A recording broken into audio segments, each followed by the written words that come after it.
नमस्कार. आज मी तुम्हाला पोहे आणि डाळाच्या चकली बनवून दाखवणार आहे.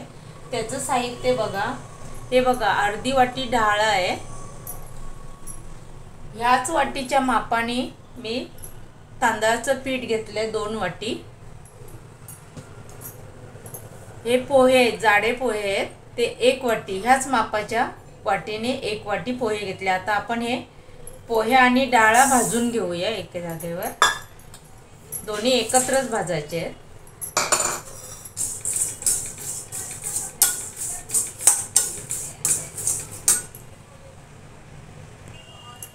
आता हे आपल्याला भाजताना ना 2 मिनिटातच ते भाजून होणार आहेत. डाळही भाजलेल्या असतात आणि पोहे तर पातळ असतात, त्याच्यामुळे काय भाजायला वेळ नाही लागत. आणि ते जास्त आपल्याला करपवायचे नाही आहेत, जास्त ब्राऊन पण नाही करायचे. जर पोहे असे तुटायला लागले ना तर भाजले समजायचे. आणि आपल्याला ते बारीक गॅसवरच भाजायचं आहे. त्याला मोठा फुल गॅस नाही ठेवायचा, कारण ते करपणार.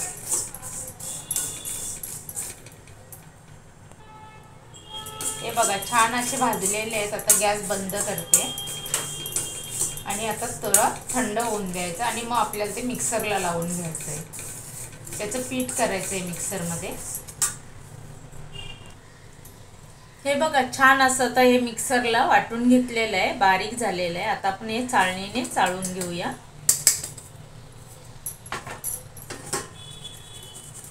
तांदळाचं पीठ सुद्धा मी म्हणजे चाळणीने चाळून घेतलेलं आहे. हे बघा, असं जाड राहील ना ते परत आपण मिक्सरला लावून हे करू. जास्त नाही निघालं. हे बघा, आता हे बघा, आपण पाणी गरम करत ठेवू. ही 1 वाटी झाली. गॅस चालू करते.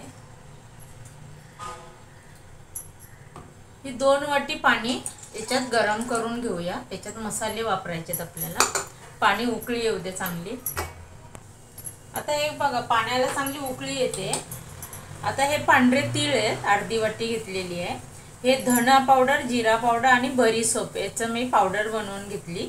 आणि ओवा आहे, लाल तिखट मिरची मसाला आहे आणि हळद आहे. हे आता आपण हे पाण्यामध्ये घालून घेऊया. आता त्याच्यात मीठ घालून घेऊया पाण्यामध्ये. चवीपुरतं मीठ घालायचं. मीठ आपल्या आवडीनुसार घाला.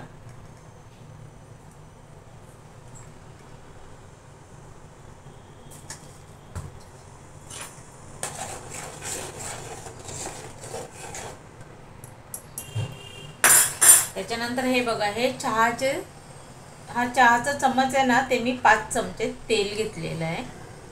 आपलं भाजीचं तेल तुम्ही कोणताही वापरू शकता. आणि ते सुद्धा हे याच्यामध्ये मिक्स करून घ्यायचं. आणि एक उकळी आता येऊ दे चांगली. ज्या वाटीने मी पोहे आणि डाळ घेतला त्याच वाटीने मी हे तांदळाचं पीठ घेतलं. 2 वाटी आहे. हे आपण एकत्र मिक्स करूया. इकडे पाणी उकळी येते पाण्याला. पाणी चांगलं उकळतं घ्यायचं, थंड पाण्यामध्ये नाही हे करायचं. हे पूर्ण असं मिक्स करून घ्यायचं पीठ. आता लगेच आपण हे पाणी घालून घेऊया. हे बघा, हे मसाला पूर्ण मिक्स झालेला आहे. लगेच असं डायरेक्ट हात नाही घालायचा. याप्रमाणे असं पूर्ण पीठ हे भिजवून घ्यायचं. आता हे पूर्ण पाणी याच्यामध्ये घालून घेतलेलं आहे मसाल्याचं. आता थोडा वेळ 5 मिनिटं असंच गरम ठेवायला पाहिजे. आणि आपण हवं तर एका बाजूला थोडं गरम पाणी बनवून ठेवा, जर कमी लागलंच तर. आपल्याला 2 हे आहेत, आपल्याला आपण पाणी वापरू शकतो जर का पीठ सुकं असलं तर. नाही तर पातळ आहे तर आपण पीठ घेऊ शकतो. पण हे बरोबर मापातच झालेलं आहे. हे बघा, आता हे पूर्ण असं थोडं गरम असतानाच मळून घ्यायचं. जरा 5 मिनिटं असंच ठेवून देते. आता हे बघा, पीठ आपलं हे थंड झालेलं आहे. आता चांगलं मळून घ्यायचं.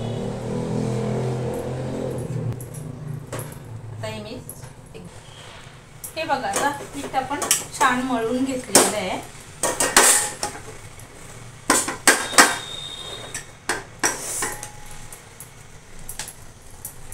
छान असं मळून घ्यायचं परत आणि आपला सोड्यामध्ये घालायचं.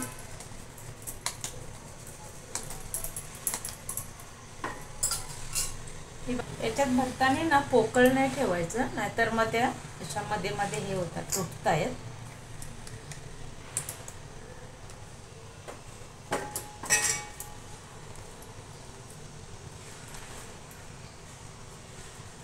थोडासा तेल लावण्याची गरज लागली तर लावायचं, कारण का हे पीठ माझं असं हाताला चिटकत नाहीये, तर ते भांड्यालाही चिकटणार नाहीये. हे बघा असं दाबून दाबून भरून घ्यायचं.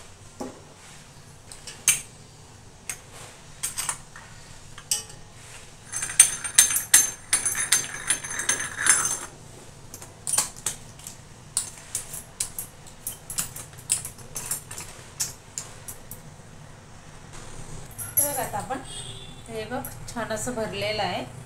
दाबून भरायचं.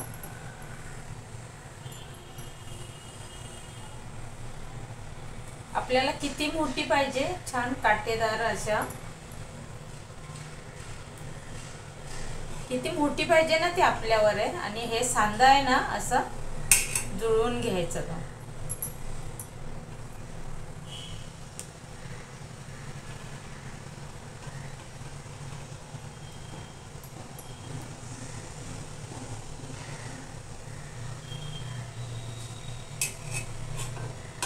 सर्व आपण आता पाडून घेऊया. हे बघा आता आपण हे चकल्या आपल्या पाडून झालेल्या आहेत, छान असे काटेदार आलेले आहेत. आता आपण तळायला घेऊया. आता अगोदर बघते किती तेल गरम झालेलं आहे. गॅस जास्त मोठाही नाही करायचा आणि जास्त बारीक सुद्धा नाही करायचा. आता आपण याच्यामध्ये सोडून घेऊया. बिलकुल चिकटल्या नाहीयेत ताटाला.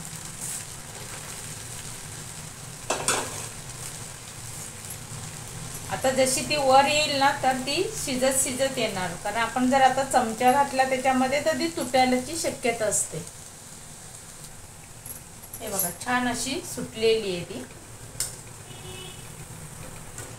एका बाजूनी शिजली गेली आहे. आता पलटी केली आहे.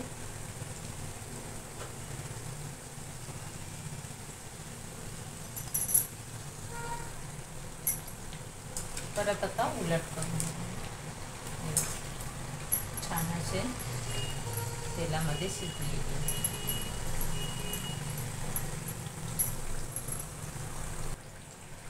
हे बघा छान अशी आता ही चकली तेलामध्ये शिजलेली आहे, कारण बाबुरे कमी झाले ना तेलाचे, तर चकली झालेली. आता आपण ही काढून घेऊया. पूर्ण तिचं तेल आतमध्येच पडू देऊया. थोडा वेळ आपण बाहेरच अशी कडेला ठेवायची. हे बघा पूर्ण सुकी झाली, तेलकट अजिबातच दिसत नाहीये. लगेच दुसऱ्या घालून घेते. हे बघा आता आपल्या पोहाच्या आणि डाळाच्या चकल्या खाण्यासाठी तयार आहेत. आता दिवाळी आपल्या तोंडाशी झाली आहे. एक एक पदार्थ आता थोडे थोडे आपण करून ठेवतोच. तर व्हिडिओ आवडला तर लाईक करा, शेअर करा, सर्वांपर्यंत पोहोचवा. धन्यवाद. दीपावलीच्या हार्दिक शुभेच्छा.